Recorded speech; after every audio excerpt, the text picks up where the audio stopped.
Ancient Egypt. Just saying those words conjures images of golden masks, towering pyramids, and secrets buried beneath desert sands for thousands of years. This isn't just ancient history we're talking about.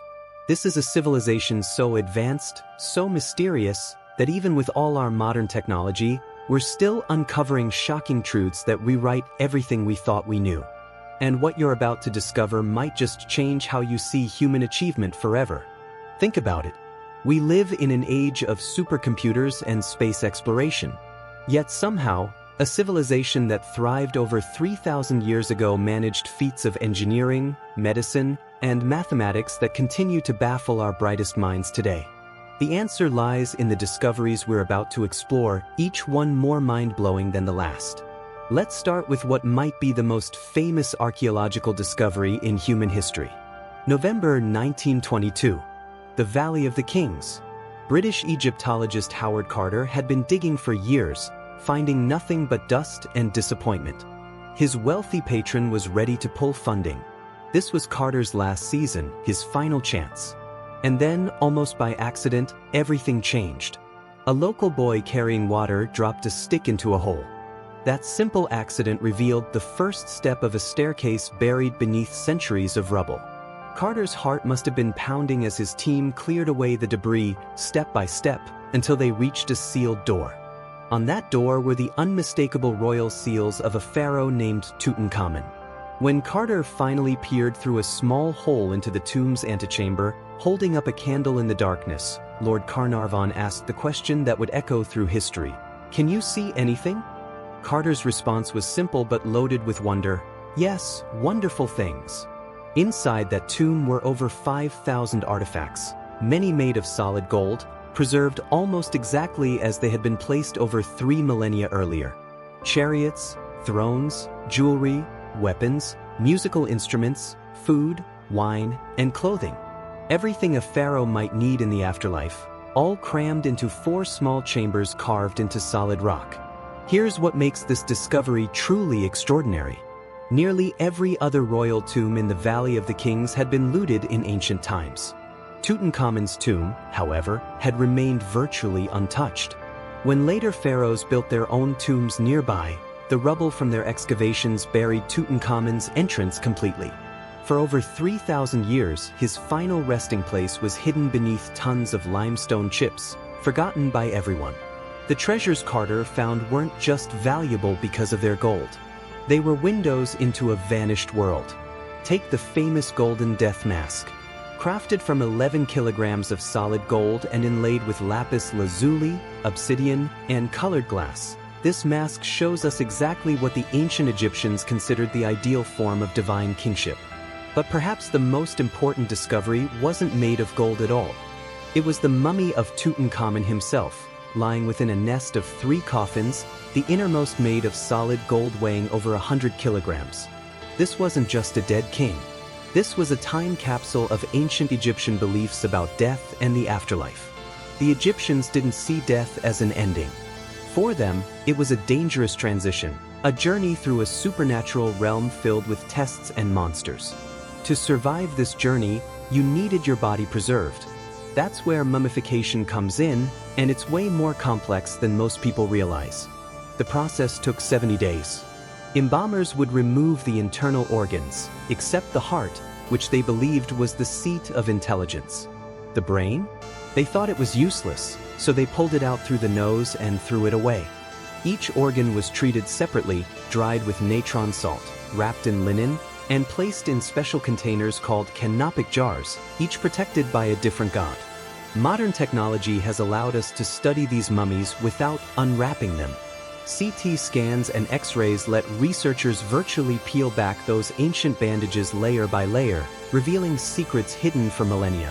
What have we learned from scanning Tutankhamun? He was about 19 when he died, with a clubbed left foot. He suffered from malaria, bone necrosis, and had an infected leg fracture shortly before his death.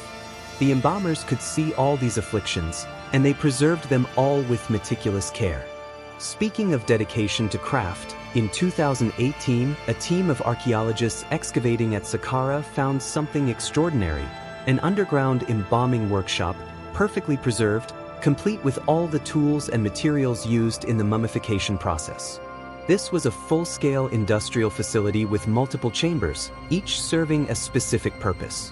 One room for washing bodies, another for the actual embalming, storage areas for materials and tools.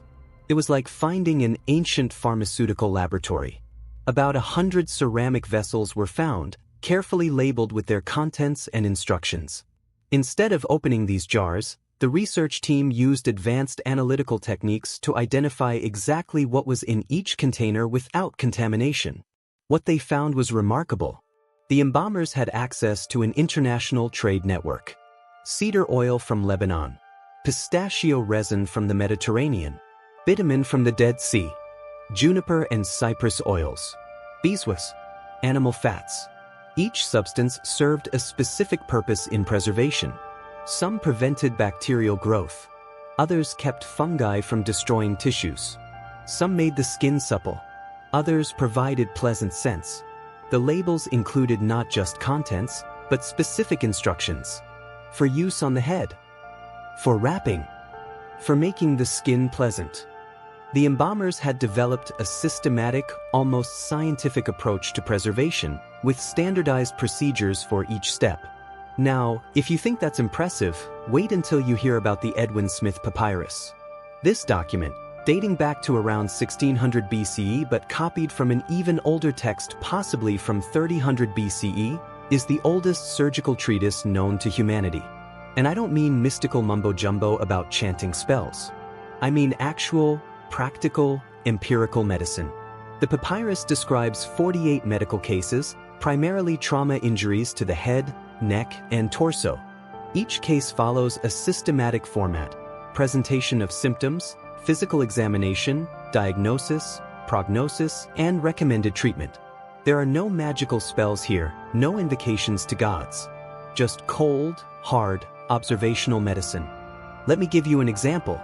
One case describes a patient with a skull fracture and intracranial injury. The examination notes the patient's inability to move properly. The diagnosis is clear. The prognosis, unfavorable, an ailment not to be treated. In other words, this patient is going to die, and there's nothing we can do. But for treatable cases, the papyrus describes sophisticated interventions. Stitching wounds with thread, setting broken bones with splints, using adhesive strips to close cuts. The level of anatomical knowledge is extraordinary. The text describes the brain, notes that injuries to one side of the head can cause paralysis on the opposite side, and recognizes that the pulse is connected to the heart. This proves beyond doubt that ancient Egyptian medicine wasn't just about superstition and prayer. These were real doctors conducting real examinations based on observed cause and effect. They were doing science over 3,000 years ago. Of course, not everything was purely rational. Religion and magic were woven into every aspect of life, especially death and the afterlife. And nowhere is this more evident than in the famous Book of the Dead, which isn't actually a single book at all. The Book of the Dead is a collection of spells, prayers, and instructions designed to help the deceased navigate the dangerous journey through the underworld and reach paradise. Different versions existed for different time periods and social classes. A wealthy nobleman would have a much more elaborate Book of the Dead than a common worker. These weren't mass-produced texts. Each one was custom-made for a specific individual. The scrolls could be enormous, some stretching over 30 meters. They were illustrated with colorful scenes showing the deceased making offerings to gods and finally standing before the Great Judgment. That judgment scene is one of the most iconic images from ancient Egypt. The deceased stands before Osiris while their heart is placed on a scale. On the other side sits a feather, representing truth and justice. If your heart weighs more than the feather, you fail. A monster named Ammit waits beneath to devour your soul. But if your heart is light, you pass into eternal life. The Book of the Dead provided the exact words you needed to say. But let's shift from the spiritual to the physical, from magic to mathematics. Because if there's one thing that defines ancient Egyptian achievement, it's their absolutely mind-boggling engineering prowess. And nothing demonstrates that better than the Great Pyramids of Giza. These structures are so massive, so precisely constructed, that conspiracy theorists have spent decades trying to prove they couldn't possibly have been built by ancient humans. They claim aliens must have helped, or that the Egyptians had lost technology. Here's the truth. The pyramids were built by humans, by Egyptians, using the technology available in their time. And that makes them even more impressive. The Great Pyramid of Khufu was built around 2550 BCE. It originally stood 146 meters tall, making it the tallest structure in the world for over 3,800 years. The pyramid contains an estimated 2.3 million limestone blocks, each weighing between 2 and 15 tons. The base is so precisely level that the difference in height between corners is less than 2 centimeters.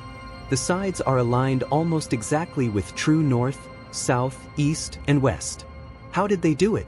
The limestone blocks were quarried nearby using copper tools and wooden wedges. Moving these massive blocks required ingenuity, manpower, and organization on a scale that's hard to comprehend. The most widely accepted theory involves ramps that were moved and reconfigured as construction progressed.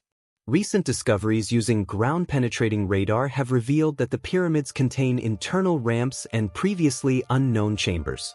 This suggests construction methods were even more sophisticated than we thought. But here's what really gets me: the precision.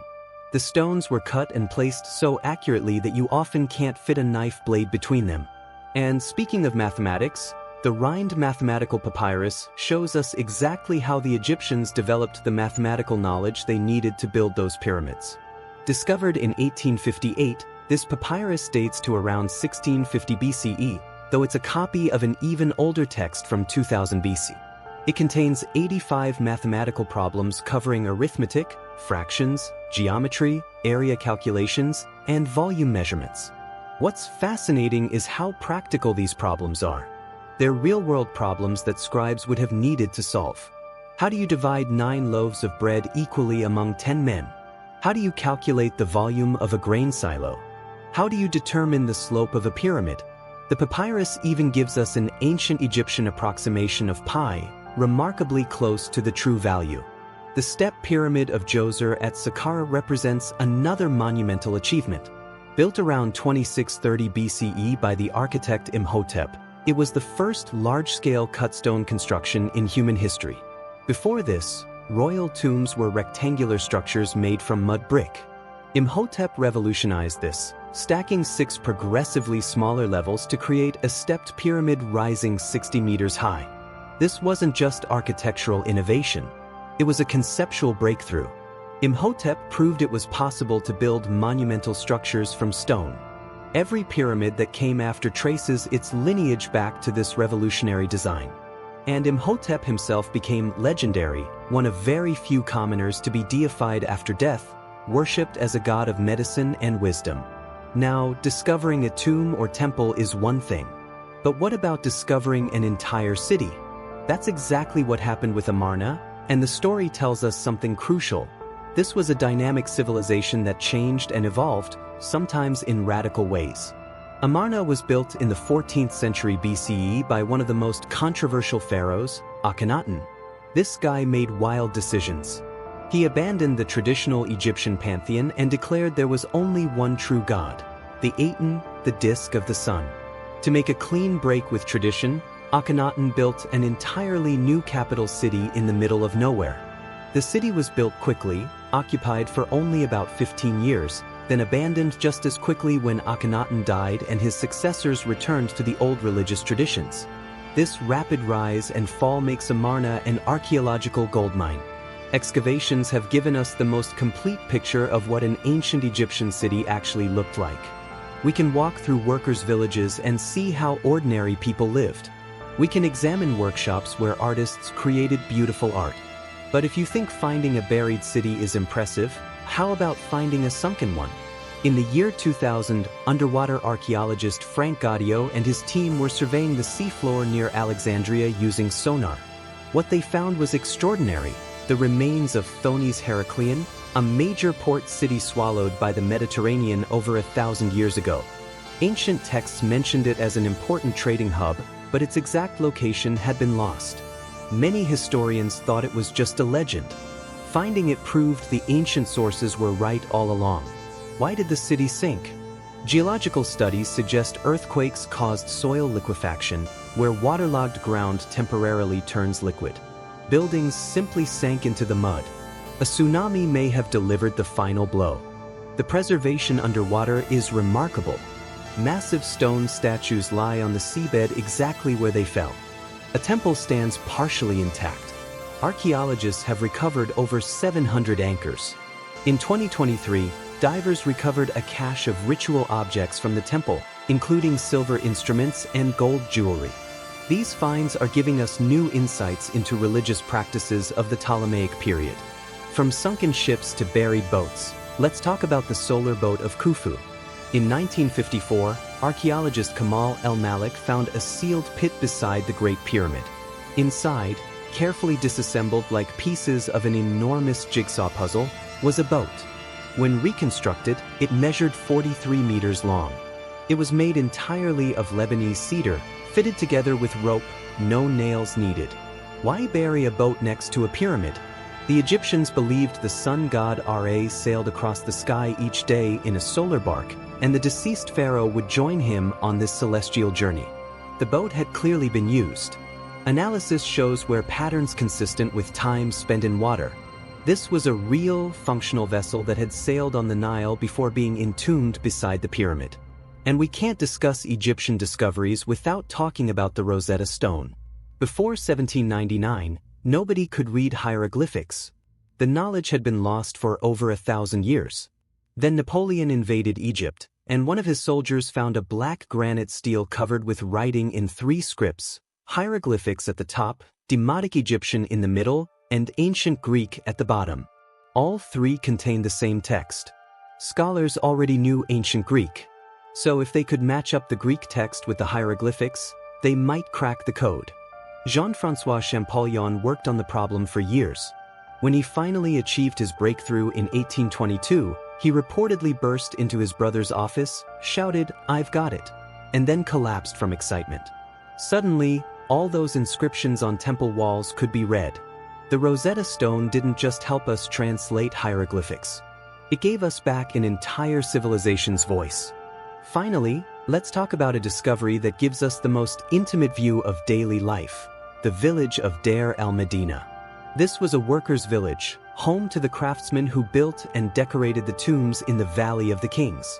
The village was called the Place of Truth, and its inhabitants were skilled workers, not slaves. They were paid regular wages in grain, beer, fish, vegetables, and occasionally bonuses. They lived in small stone houses arranged along narrow streets, all surrounded by a wall. The village was occupied for over 400 years. When it was finally abandoned, the desert buried everything, preserving it almost perfectly. Archaeologists found an incredible wealth of material: houses with furniture, pottery, tools, toys, cosmetics, and most valuable, thousands of written documents. These weren't official royal inscriptions. These were everyday documents: work records, legal contracts, personal letters, shopping lists, complaints about neighbors. One famous text records the first known labor strike in history, when workers stopped work because their grain rations were overdue. This discovery completely changed how we think about the people who built the pyramids. They weren't faceless slaves. They were skilled professionals, proud of their work, living in a functioning society with laws, rights, and traditions. They were people just like us. So there you have it. From golden treasures to sunken cities, from mathematical papyri to workers' villages, each discovery has peeled back another layer of mystery surrounding ancient Egypt. And here's the thing, we're nowhere near done. There are still unexplored chambers in known pyramids. There are still lost cities mentioned in ancient texts but not yet found. There are still thousands of papyrus fragments waiting to be translated. Every year brings new discoveries. Every new technology gives us new ways to examine old finds. Ancient Egypt isn't a closed chapter.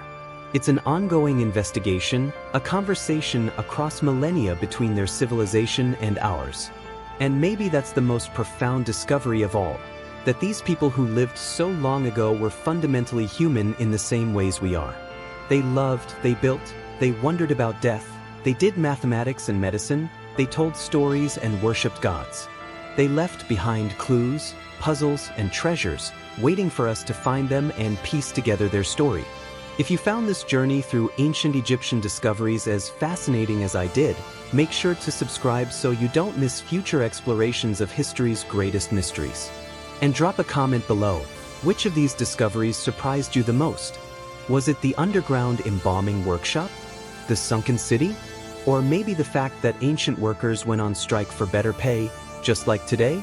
Let me know what blew your mind. Until next time, keep questioning, keep exploring, and remember that the past still has secrets waiting to be discovered. Sina de Descoberta de Tumba de Tutankhamun com Howard Carter Segurando Vela Diante de Tesouros Dourados. Mascaras funerarias douradas de pharaohs brilhando sob luz dramatica. Processo de mumificação sendo realizado em camaras antigas com sacerdotes ao redor. Oficina de embalsamento subterrânea com centenas de jarros de cerâmica organizados. Papiro médico antigo desenrolado mostrando diagramas anatómicos e hieróglifos. Livro dos Mortos ilustrado com cena do julgamento do coração na balanca de mate. Piramides de gás com trabalhadores usando rampas para erguer blocos gigantes de pedra. Cidade perdida de Amarna com palacios e templos sob sol escaldante do deserto. Ruínas submersas de Heracleon com estatuas colossais no fundo do mar. Barco solar de Khufu reconstruído, majestoso em madeira de cedro. Pedra de Rosetta exhibindo sus tres scripts lado a lado. Vila de Trabalhadores der Almedina com casas de pedra e ruas estritas no deserto.